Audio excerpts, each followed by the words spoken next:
Thanks, Lori. For the next couple of minutes, we're going to take a look at a website that will reinforce this show's hands-on activity you just saw. It's called Plain Math, and it's produced by InfoUse in cooperation with NASA. We're going to the Museum of Flight in Seattle, Washington, where students from TT Minor Elementary School will help us show you what the Plain Math website looks like. From Dan's domain on the NASA Connect website, go to plainmath.com. Click on Activities for Students, then choose Plain Math Enterprises. You'll need to visit each of the 8 training departments. Each section gives important information about aeronautical principles and terminology. There are a number of geometry and algebra-related math concepts, and you'll also find plenty of interactive activities that help you understand the concepts presented in the website. The experts will guide you through training as you prepare to design an airplane based on certain requirements.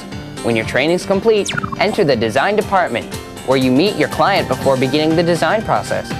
Then you'll design the size of your fuselage and wings. The building department will make a prototype, which you'll test in a wind tunnel. Based on these results, you'll choose an engine for your plane. There will be a flight test to see if your plane can take off and reach its cruising speed. If it succeeds in taking off, you'll get results on how your plane flies under different conditions.